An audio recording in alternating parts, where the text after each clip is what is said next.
2년이라는 세월을 마스크로 덮어버렸습니다. 이제 3년 차에 들어왔는데 이제 어느 정도 좀 잠잠해지지 않나 싶었는데 또 오미크론이라는 그런 변이 좀 발생이 돼가지고 전 세계를 또 주도하고 있는 그런 상황이 오늘 현재의 상황입니다. 그런 상황 속에서도 우리는 하나님의 은혜를 입고 건강한 모습으로 각자 주어진 삶의 현장 속에서 최선의 삶을 살아가고 있는 우리들인 줄로 믿습니다. 그런 여러분들이 오늘 이곳에 오셔서 하나님의 말씀을 듣고 그 말씀에 감동받아 하나님의 뜻을 따라 세상을 잘 살아갈 수 있는 힘 있는 그런 소망이 넘치는 그런 여러분들이 다 되시기를 예수님의 이름으로 축원합니다. 세상은 참 죽음의 소식, 어둠의 소식, 참 암울한 그런 소식들로 가득 채워져 있죠. 그런데 성경을 보면 성경은 기쁜 소식으로 가득 채워져 있는 것을 볼 수가 있어요. 세상을 바라보면 희망이 없습니다. 막연해. 참 어떻게 살아야 할까? 언제 코로나19가 종식이 될까? 이제나 저제나 하는 그런 마음으로 늘 근심하며 늘 염려하면서 잠 못 이루는 그런 삶을 우리는 살아가고 있어요. 그런데 성경 안으로 들어와서 성경을 보면 참 희망적인 내용들이 많이 있고 참 역동적인 내가 가만히 앉아 있을 수 없구나 라는 그런 역동적인 마음을 그런 감동을 받으며 살 때가 많이 있어요. 그렇기 때문에 우리는 답답한 현실 속에 놓여있다 할지라도 조금만 눈을 돌리고 생각을 조금 바꿔놓고 기쁨의 소식이 가득 채워져 있는 그러한 말씀 안으로 들어가기를 즐거워하는 여러분 모두가 다 되시기를 예수님의 이름으로 축복합니다. 시편 40편 1절 말씀을 보면은 하나님께서 우리에게 말씀하신 말씀이 있어요. 내가 여호와를 기다리고 기다렸더니 귀를 기울이사 나의 부르짖음을 들으셨도다 이랬어요. 그러니까 하나님을 기다리는 마음으로 하나님의 응답을 기다리고 또 기다리고 기다렸더니 귀를 기울이사 하나님께서 귀를 기울이사 나의 부르짖음을 들으셨더라 이렇게 말씀하고 있다. 그러니까 세상을 살면서 내가 세상 얽히고 설킨 여러 가지 그런 문제들로 인해서 근심하고 걱정하고 염려하며 살 이유가 없다라는 거예요. 하나님께로 눈을 조금만 돌리고 하나님 편으로 마음을 조금만 돌려놓으면 하나님께서 나의 부르짖음을 들으시고 나의 행함을, 나의 몸부림을 하나님께서 주목하시며 바라보신다. 그러면 모든 만물을 다 주관하시고 지배하시며 통치하시며 만들어내시는 하나님이 우리의 그 부르짖음을, 우리의 그 연약함을 하나님이 외면하지 아니하신다라는 거예요. 왜냐? 우리 하나님은 긍휼이 많으신 하나님이시고 자비로우신 하나님이시고 용서하시는 하나님이시고 우리에게 생명을 주시는 하나님이시기 때문에 그렇다라는 말입니다. 그러면서 시편 40편 2절 말씀에서 나를 기가 막힐 웅덩이와 수렁에서 끌어올리시고 기가 막힐 웅덩이와 수렁에서 내가 웅덩이에 빠져서 허우적거리고 수렁에 빠져서 내가 죽어가는 그런 상황 가운데 놓여있지만 내가 하나님을 바라보고 하나님 붙잡고 하나님한테 부르짖었더니 그리고 기다리고 있었더니 우리 하나님이 나를 기가 막힐 웅덩이에서 건져주시고 수렁에서 나를 끌어올리시고 내 발을 반석 위에 두사 내 걸음을 견고하게 하셨더라 라고 노래하고 있는 것을 볼 수가 있습니다. 이것이 바로 믿음의 가치예요. 우리가 예수를 믿어야 하는 이유가 여기에 있는 거예요. 우리가 교회 생활을 하고 신앙생활을 하고 우리가 기도 생활을 하고 찬양을 하고 찬송을 하고 하나님 앞에 뜨겁게 내 마음의 문을 열고 하나님의 응답을 기다리는 이유가 바로 여기에 있다라는 거예요. 그 하나님이 나를 반석 위에 두시고 내 걸음을 견고하게 하시기 때문에 그렇다라는 거예요. 이스라엘의 최고의 왕이었던 이 다윗이 암담한 현실에 직면할 때가 한두 번이 아니었어요. 13년이라는 세월을 쫓기고 쫓기는 그러한 삶 속에서 이 다윗은 늘 매 주일이면 안식일에 하나님 성전 찾는 것을 멈추지 않았어요. 이 사울왕이 하나님을 조금만 알았다면, 이 사울왕이 조금만 믿음이 있었다면 다윗을 쫓아다닐 이유가 없었어요. 다윗은 분명히 안식일이면 분명히 성전에 들어올 것이야 라는 것을 이 사울이 알았다면 성전 입구에서 매복을 해가지고 다윗을 잡는 것은 시간 문제였어요. 그런데 이 어리석은 사울왕은 다윗이 안식일이면 주님의 날에 주님의 몸된 교회에 들어온다라는 것을, 찾아온다라는 것을 생각을 못했던 거예요. 왜냐? 하나님을 모르는 사람이었기 때문에. 하나님을 알지 못하고 사람의 힘으로, 자기의 능력으로, 자기의 권력과 권세로 자기들의 군사를 풀어가지고 도망다니고 있는 다윗을 찾기에 혈안이 되어져 있어요. 그리고는 그 다윗을 13년이라는 세월을 찾아다녀요. 그런데도 결국은 다윗을 찾지를 못합니다. 그리고 전장에서 장렬한 전사를 하고 말이죠. 이게 사울왕의 어리석은 것입니다. 그가 하나님만 알았다면, 물론 그가 하나님을 알았다면 하나님의 자녀인 하나님께서 선택하신 다윗 왕을 죽이려고 했겠어요? 하나님을 몰랐기 때문에 다윗 왕을 시기 질투해서 죽이려고 했겠죠. 하나님을 몰랐기 때문에 그는 13년이라는 세월을 낭비하고 말았던 거예요. 허비하고 말았던 거예요. 그만큼 하나님을 아는 것과 모르는 것의 차이는 엄청난 차이가 있는 거예요. 내 시간을 낭비하고 내 세월을, 인생을 낭비하고 내 물질을 낭비하면서 내 재능을 낭비하면서 허비하면서 살 것이냐, 아니면 하나님이 내게 주신 체력과 지력과 재력과 모든 능력을 하나님을 영화롭게 하고 하나님을 기쁘시게 하고 하나님의 유익한 사람들에게 선을 베풀며 그들에게 유익함을 베풀면서 살 것이냐, 어느 편에 서서 내가 세상을 살아갈 것이냐 하는 것은 하나님을 아는 사람과 하나님을 알지 못하는 사람이 선택하게 되는 그런 방향이고 그런 선택지다라는 것을 알아야 된다. 근데 우리는 하나님을 모르면 내게 주어진 인생을 낭비하고 허비하면서 소비하면서 살아버리는 거예요. 그것이 낭비하는 줄도 몰라. 소비하는 줄도 몰라. 그것을 가르쳐서 사치라고 해요. 사치라는 게 다른 게 아니에요. 호화로운 삶을 살아가는 것이 사치가 아니에요. 많은 것을 가진 사람은 호화로운 삶을 살 것이고 적은 것을 가진 사람은 호화롭지 못한 삶을 살 거예요. 이건 당연한 거예요. 그러니 호화롭게 사는 것을 사치라고 하면 안 돼요. 무엇이 사치냐? 자기에게 주어진 본분을 낭비해버리는 것, 소비해버리고 헛되이 버려버리는 것, 그것을 가리켜서 사치라고 말할 수 있는 것이다.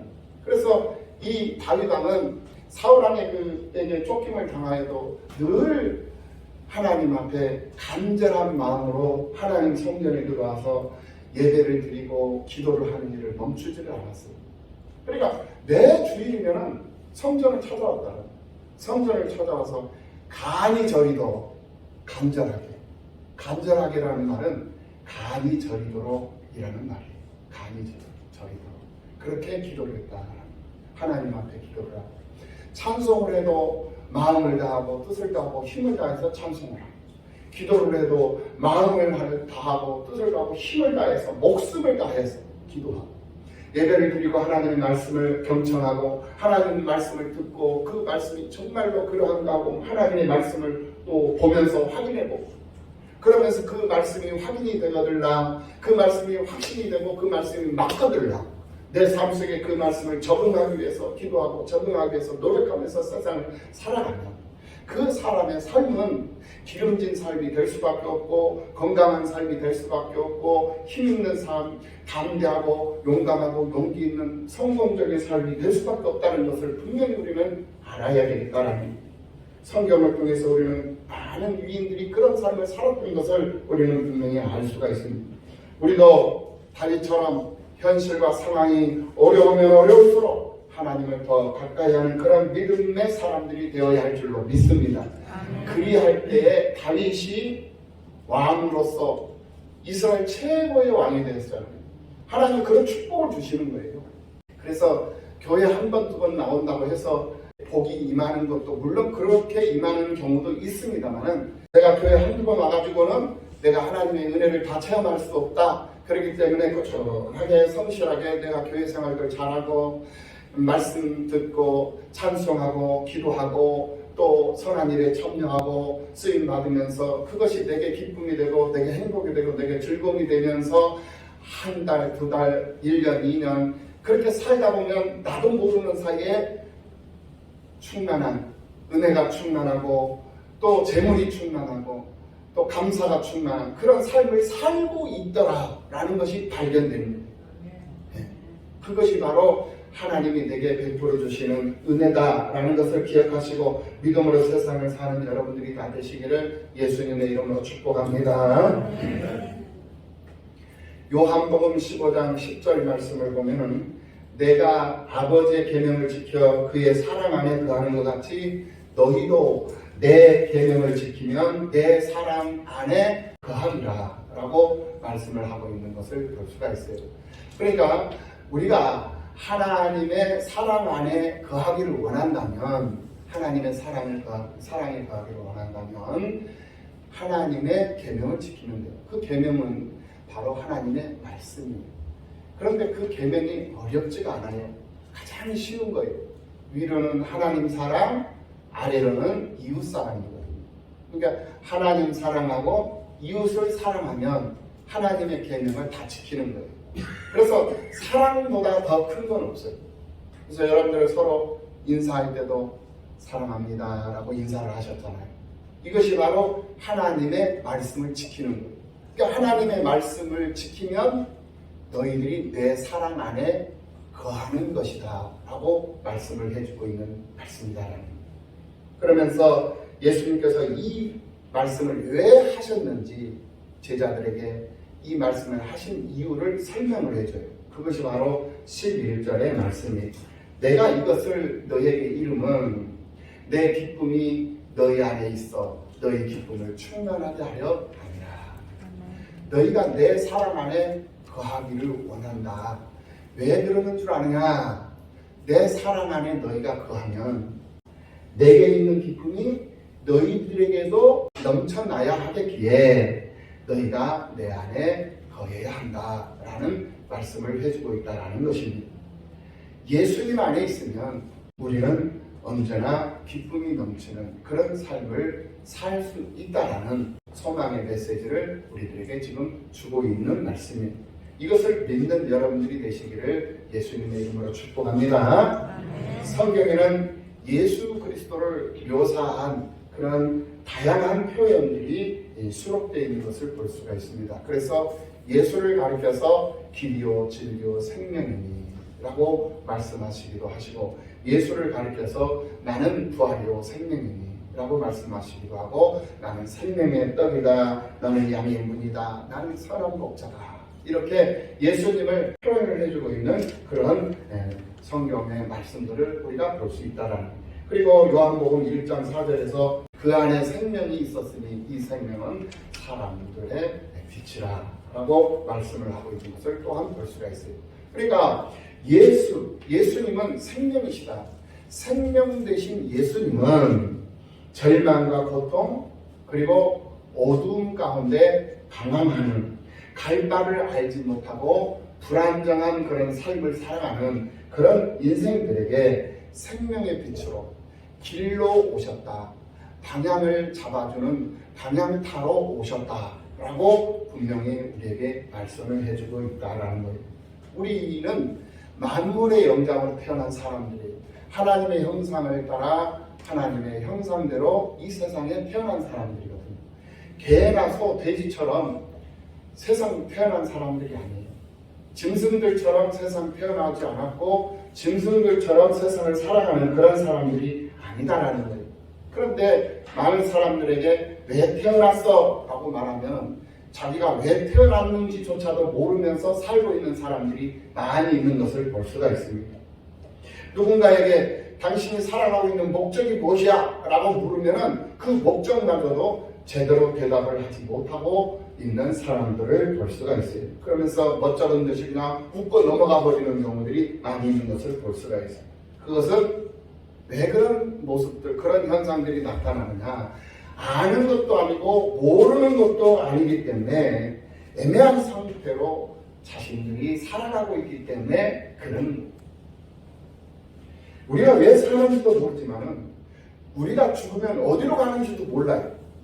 왜 사는지도 모르고 죽으면 어디로 가는지도 모르는 채 살아가고 있다는 거예요. 어디서 어떻게 살아야 하는지 인생의 판단을 알지 못하고 살아가고 있다는 것이. 왜 그러느냐? 어둠 속에 있기 때문에 그런 거예요. 어둠 속에, 캄캄한 어둠 속에서 우리가 살고 있기 때문에 좌로 가야 될지 우로 가야 될지 전진을 해야 될지 후퇴를 해야 될지 그거를 가늠을 못하는 게 보이지 않으니까 캄캄하니까 그렇다라는 거예요. 이 세상의 모든 사람들은 어둠 가운데 태어나서 어둠 가운데서 살아가고 있기 때문에 빛이 필요한 거예요. 밝음이 필요하다는 거예요. 그래서 하나님의 독생자 예수 그리스도께서 바로 오늘 우리들이 필요한 빛이 되어서 오늘 우리들에게 찾아와 주셨다는 거예요. 그래서 예수가 내 안에 오면 나는 밝은 삶을 살아갈 수 있는 환한 삶을 살아갈 수 있게 되어버린다는 거예요. 왜냐? 예수님 때문에 그렇다는 거예요. 달은 빛을 낼 수가 없어요. 그런데 빛을 낼 수 없는 달이 태양의 빛을 받으면 빛을 낼 수가 있습니다. 오늘 우리들도 그래요. 아담과 하와가 타락함으로 말미암아서 우리는 타락의 근성, 본성을 가지고 이 세상에 태어났습니다. 타락한 본성, 신의식이 잠재적으로는 있습니다. 그런데 생각이 어두워져 버리고 생각이 허망해져 버리다 보니까 어둡고 허망해진 그 사람, 그 생각과 그 마음 때문에 밝은 빛을 볼 수도 없고 밝음을 깨달을 수도 없어요. 찾을 수도 없다는 거예요. 그런데 하나님께서 빛으로 오늘 우리들의 삶 속에 오셨어요. 오셔서 우리가 어디로 가야 될지, 우리가 어떤 삶을 살아야 할지를 등불이 되어주셔서 빛이 되어주셔서 비춰주고 계신다라는 거예요. 그래서 세상 사람들처럼 내버려 두지 아니하시고 우리를 구별해 주셨고 우리를 선별해 주셔서 선별받은 사람으로 구별받은 사람으로 특별한 사람으로 세상을 살 수 있는 특권을 주신 거예요. 그러니까 우리는 특별한 그러한 은혜를 입고 세상을 살아가면 특별한 사람들이 되어버린 거예요. 내 의지와 상관없이 하나님이 그렇게 만들어 주셨다는 거예요. 그러니 얼마나 감사할 일이겠습니까?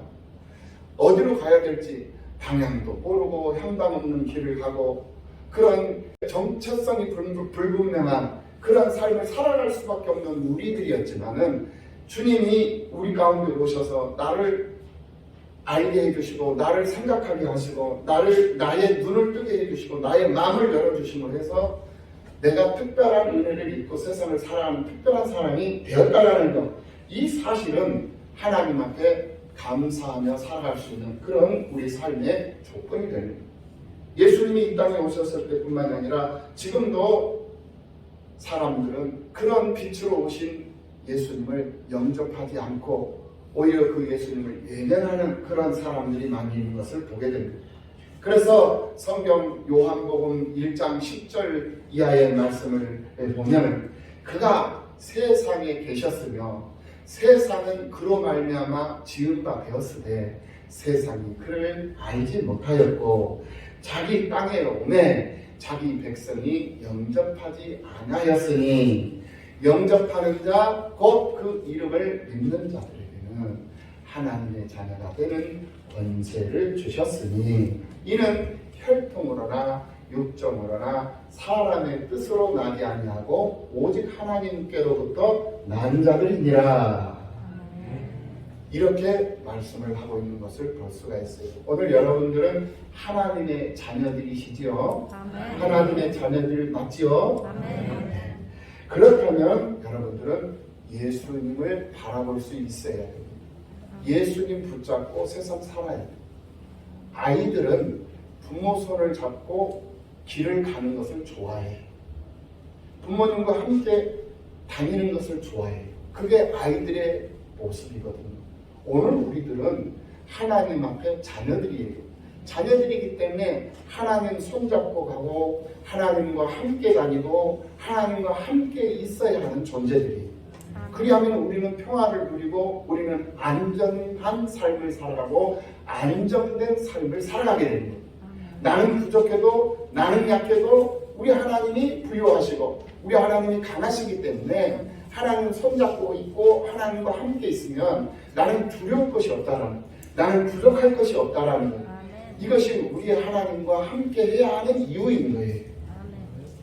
예수님이 우리 인생의 주인이 되시도록 여러분들의 인생을 예수님께 내려놓을 수 있는 그런 여러분들이 되시기를 예수님의 이름으로 축원합니다.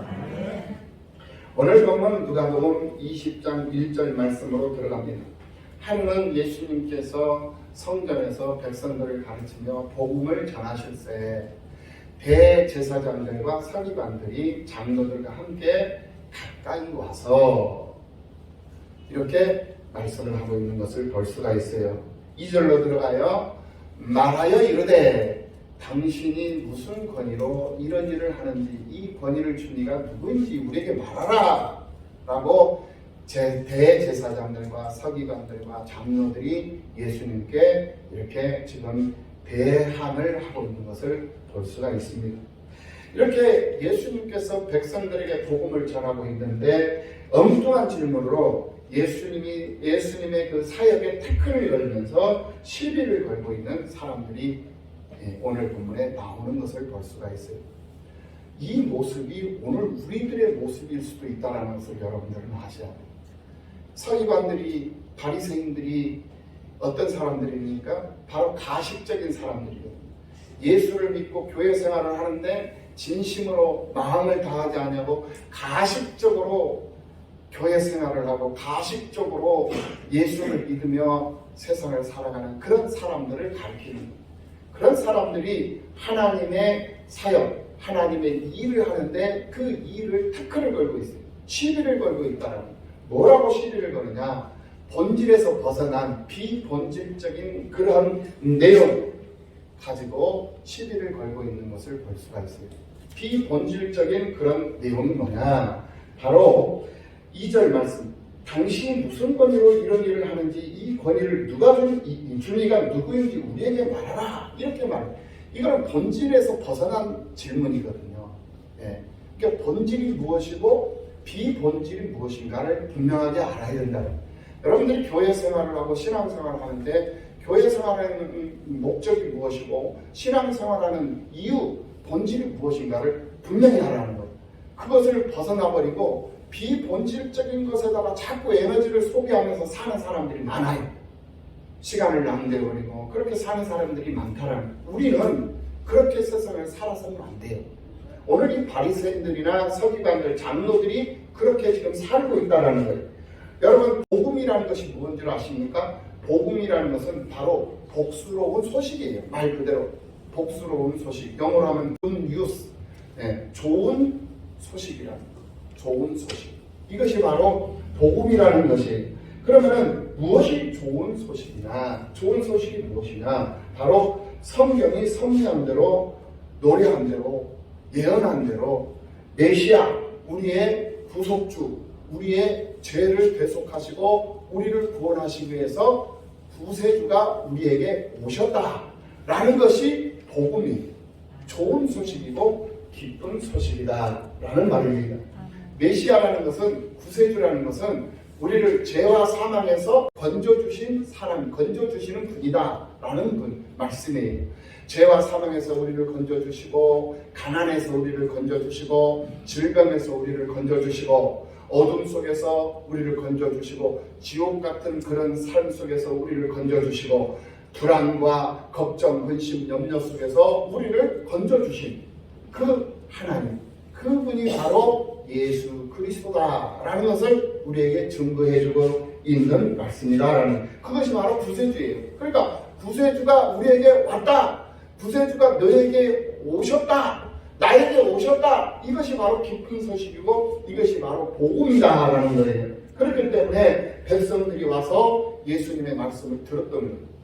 그러니까 복스러운 소식을 들은, 기쁜 소식을 들은 사람들은 예수님의 그 말씀을 듣기 위해서 예수님에게 몰려올 수밖에 없었어요. 찾아올 수밖에 없었어요. 오늘 여러분들처럼 여러분들도 예수님의 말씀을 듣기 위해서, 하나님의 말씀을 듣기 위해서 찾아오신 거예요. 하나님이 맡겨주신 성전에 들어오셨다라는 거예요. 그리고 여러분들이 지금 말씀의 귀를 기울이고 있는 거예요. 그런데 일부 잘난 체 하는 그런 사람들이 오히려 그 백성들이 듣고자 하는 그 말씀을 듣지 못하도록 방해를 하고 있는 거예요. 가려버리더라는 거예요. 무엇으로 가려버리느냐? 자기들의 권위로 막아버려요. 그러다 보니 예수님을 미워할 수밖에 없고 예수님을 시기할 수밖에 없고, 자기들이 얘기를 하면 자기들에게 원리 다가오지는 않고 귀 기울이지 않고, 자기 말에는 귀 기울이지 않는데 예수님이 얘기를 하면 예수님의 말에 귀 기울이고 예수님 말씀을 듣기 위해서 몰려간단 말이에요. 그러니까 이 대제사장들과 서기관들, 이 장로들이 시기 질투를 하지 않을 수가 없었어요. 그래서 모함을 하는 거예요. 그래서 저 예수를 죽여야 되겠구나. 그래야만이 이 백성들이 저 예수에게 가지 않고 우리들에게 오겠지 라고 시기하고 질투하고 저 예수를 죽이기 위해서 이제 모서를 부리게 되었던 거예요. 그것이 바로 누가복음, 오늘 지난 시간에 우리가 배웠던 본문이에요. 누가복음 19장 48절의 말씀입니다. 백성이 다 그에게 귀를 기울여 들으므로 어찌할 방도를 찾지 못하였더라. 이게 바로 이 바리새인들과 대제사장들, 장로들이 시기 질투로 인해 가지고 예수를 죽이려고 했는데, 예수님에게 백성들이 몰려들어가지고 백성들이 예수님에게 귀를 기울이고 있고 그리고 그 말씀을 듣고 있으니까 예수를 잡을 수도 없고 예수를 죽일 수도 없는 그런 상황. 그러니까 어찌할 방도를 찾지 못하였더라 라고 말씀하고 있는 것을 볼 수가 있어요. 얼마나 백성들이 예수님의 말씀을 사모했으면 오늘 누가복음 21장 31절에서도 예수께서 낮에는 성전에서 가르치시고 37절 밤에는 나가 감람원이라는 산에서 쉬시니 38절 모든 백성이 그 말씀을 들으려고 이른 아침에 성전에 나아가더라 라고 말씀을 했겠느냐 말입니다. 그런데 예수님께서 복음을 전하자 사람들에게서 좀 전에 말씀을 드렸듯이 두 가지의 반응이 나타나더라는 거예요. 백성들은 어둠이 싫어서 빛을 환영하고 빛으로 나아갔어요. 예수님이 빛이시니까 예수님에게로 나아갔다는 거예요. 그런데 백성들을 지도하는, 백성들을 대표한다고 하는 그런 리더들은 빛을 싫어해가지고 어둠 속으로 들어가고 있는 것을 볼 수가 있어요. 그리고는 예수님께 비본질적인 그런 질문을 쏟아내더라는 거예요. 이것들이 꼭 문제를 일으키는 거예요. 본질적인 것을 벗어나서 비본질적인 것에 초점이 맞춰지고 그것이 나오면은 꼭 문제를 일으키게 되더라는 거예요. 사건이 나오더라는 거예요. 가정도 그렇고 교회도 그렇고 사업장도 그래요. 어디에 있든지 본질에서 벗어나 버리는 것들은 꼭 문제를 일으키게 되어져 있는 거예요. 교회에 나오면은 예배가 빛이 나고 또 교회가 빛이 나고 예배가 축복이 되고 예배가 은혜여야 되는데 교회에 나와가지고 자기가 빛이 나야 되고 자기가 빛나야 되고 또 자기가 최고여야 하는 그런 상황으로 변질이 되어버린다. 우리가 모여있는 이 순간은 하나님의 영광이 드러나야 되고 하나님의 그 영광이 드러난 그 영광 가운데 빛이 나야 되는 거거든요. 그래서 모두가 다 영광 가운데 참여하고 모든 사람들이 다 빛이 나야 되는 거예요. 그게 바로 예배거든요. 예배의 본질이거든요. 예, 그래서 이곳에 계시는 모든 분들을 다 빛내줘야 돼요. 다 빛내. 이게 바로 예배의 본질이에요. 그런데 그 본질에서 벗어나버리면 모든 사람을 빛내주는 것이 아니라 모든 사람들을 앉혀놓고 자기가 빛나버려요.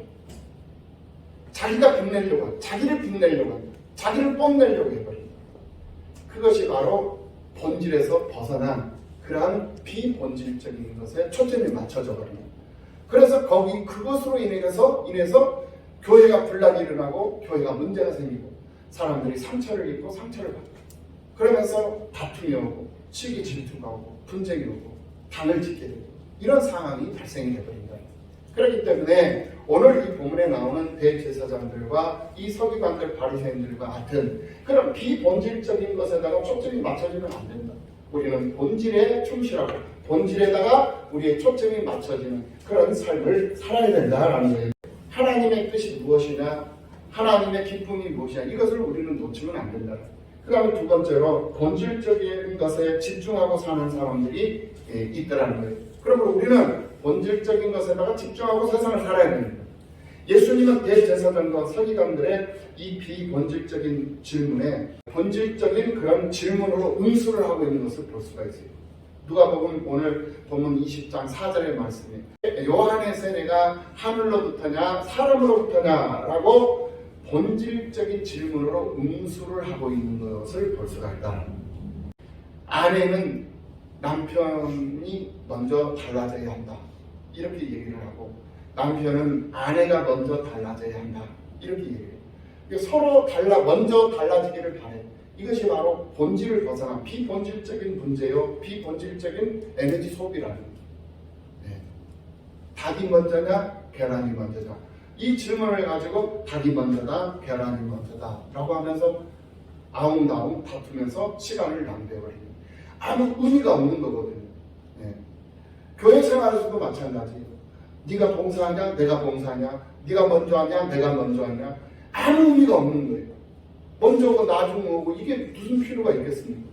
내가 와서 이 예배를 지금 빛내고 있느냐, 내가 와서 이 예배를 지금 예배의 이 기쁨, 예배의 이 빛을 덮어버리고 있느냐, 네. 이것이 중요한 거거든요. 그러니까 본질을 벗어나버리면 안 되는 거예요. 네. 그래서 우리는 비본질적인 것에다가 마음을 쓰고 세상을 살아가지 말고 본질적인 것에다가 초점을 맞춰서 그 본질적인 그것이 하나님 앞에 최고의 영광이 될 수 있도록, 최고로 빛나는 빛이 될 수 있도록 우리가 힘쓰고 애쓰며 쓰임받는 그런 즐거움으로, 그런 행복으로 하루하루 세상을 살아갈 수 있는 우리들이 되어야 한다는 거예요. 그러므로 비본질적인 문제로 씨름하지 말고 본질적인 문제에 집중하고 생산적이고 건설적인 삶을 살아가는 우리 모두가 다 되어야 하겠다, 이 말씀 잘 기억하시고 믿음으로 이기는 자의 삶을 살아가는 여러분 모두가 다 되시기를 예수님의 이름으로 축원합니다. 여러분들 마음속에 생명이 되시는 예수가 있느냐 없느냐, 이게 참 중요해요. 예수는 생명이거든요. 왜 생명이냐, 예수는 우리의 죄를 다 짊어지시고 십자가에 못 박혀 죽으셨어요. 그리고는 죽으신 거예요. 그 죽은 것은 예수님이 무능해서 죽은 게 아니에요. 우리가 죽어야 할 그 죽음을 예수님이 친히 다 짊어지시고 십자가 형틀, 가장 이 세상에서 가장 참혹한 형틀이거든요. 가장 참혹한 그 십자가 형틀에서 장렬하게 죽어주신 거예요. 왜? 우리를 대신해서 말입니다. 그리고는 약속하신 대로 3일 만에 부활을 하셨어요. 이 세상 그 어떤 종교, 어떤 성인들이 죽었다가 살아난 성인들이 어디 있습니까? 나를 대신해서 나를 대속하시고 죽은 이가 어디 있어요? 없어요. 오직 예수님밖에 없다라는 거예요. 다시 살아나셨어요. 살아나시고 그냥 바로 하나님 우편에 앉으신 게 아니에요. 40일 동안을 제자들하고 같이 식사도 하시고 잠도 주무시기도 하시고, 또 갈릴리 해변에 모여있는 많은 사람들, 그 많은 사람들 앞에 설교도 하시고, 그 사람들이 보는 앞에서 많은 사람들이 보고 많은 사람들이 영광 가운데 찬양 가운데서 예수님이 하늘로 승천을 하신 겁니다. 그러면서 하시는 말씀이 내가 너희들에게 해줄 것이다. 그 약속을 해준 것이 뭐냐? 바로 세 가지거든요. 예루살렘 떠나지 말아라. 그리고 내가 아버지께로 가면 성령 받아서 그 성령을 너희에게 부어줄 것이다. 그러니 너희는 성령이 오면 성령 세례를 받고, 그리고 사마리아 땅끝까지 복음의 증인이 되라. 복음의 증인, 예수 증인이 되라는 거예요. 생명의 증인, 기쁜 소식의 증인이 되라 라고 약속을 해주셔요. 그리고는 승천을 하시고는 딱 열흘 만에 10일 만에 아버지께 성령 받아서 그 성령을 기다리고 있는, 예루살렘 나가야 할 땅에서 성령 받기를 기다리고 있는 그 제자들에게 성령이 임해. 성령이 임하니까 하나님 나라 방언이 터지는 거예요. 알아듣지 못하는 샬라샬라하는 그런 방언이 터진 것이 아니라 하나님 나라 방언이 터져요. 세상 나라 말은 사람을 죽이는 말이에요. 이 사람을 죽여야 내가 살기 때문에 세상은 경쟁 사회잖아요. 그러니까 세상은 저 사람을 세워주고 저 사람을 높여주고 저 사람을 섬겨주는 것이 아니라 세상은 저 사람을 짓밟아야 되고 저 사람을 죽여야만이 내가 사는 거거든요.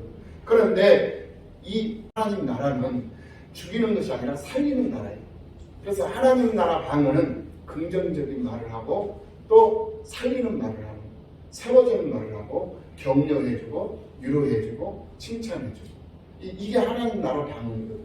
그러니까 상대방을 아프게 하고 상대방을 업신여기고 상대방을 힘들게 하고 상대방에게 상처를 내고 이런 말을 하는 것이 아니라 하나님 나라 방언은 상대방을 위로해주고 격려하고 상대방에 희망을 주고 상대방을 세워주는 살리는 기쁨을 주고 보람을 주고 할 수 있다라는 용기를 주는 그러한 말로 바뀌어지는 거예요. 그래서 세상 나라 말을 하면서 살던 사람들이 방언을 하던 사람들이 세상 방언을 하는 사람들이 하나님 나라 방언을 하는 사람으로 바뀌어지더라는 거예요. 그렇게 바뀌어져 버립니다. 그리고 가치관이 달라져 버립니다. 가치관이 뭐냐? 소유에 있거든요. 이 세상 사람들의 가치는 눈에 보이는 게 있잖아요. 소유하고 눈에 보이는 것. 이것이 가치거든요. 세상 사람들의 가치. 그런데 가치관이 달라져 버리죠. 보이지 않는 것에 가치를 두게 되더라고요. 보이지 않는 것이 어디입니까? 바로 하나님의 나라예요. 그러니까 하나님 나라에다가 가치를 두는 가치관의 변화가 오는 거예요. 그러니까 언어의 변화가 오죠. 성령 받으니까 성령 충만해지니까 언어가 달라지죠. 가치관이 달라지죠. 바라보는 시각이 달라져요. 세상을 바라보고 썩어 없어질 것을 바라보는 사람이 썩지 않을 것을 바라보는 거예요. 가치관이 달라지죠. 시각, 인생관이 달라져 버리더라. 인생관이 달라지니까 그들이 살아가고 있는 세계관이 달라져 버려요. 세계관이 달라지니까 우주관이 달라지고 우주관이 달라지니까 영혼관이 달라져 버리더라는 거예요. 영혼관. 그래서 우리는 영원히 살 수 있다라는 확신이 와버립니다. 이것이 바로 우리가 믿음으로 세상을 살아야 하는 의미요 믿음의 가치가 여기 있는 것이다. 그러므로 생명 되시는 예수를 영접하시고 그 생명 되시는 예수님과 영원토록 즐거워하며 우리가 죽어서만 가는 천국이 아니라 이 땅에서부터 천국 누리면서 사는 그러한 여러분 모두가 다 되셔서 여러분의 모든 일거수일투족에 여러분의 삶의 모든 내용이 다 하나님 앞에 영광이 되는 그런 여러분들이 다 되시기를 예수님의 이름으로 축복합니다. 그러므로 우리는 복음의 소식을 거절하면 안 된다. 복음의 소식을 거절하지 말고 복음의 소식을 받아들이고 영접하고 그 소식과 함께 기쁨의 삶을 살아갈 수 있는 사람들이 되어야 합니다. 믿으시고 예수와 함께 늘 형통하고 늘 만수무강하고 늘 번성하며 승승장구하는 여러분들이 다 되시기를 예수님의 이름으로 축복합니다.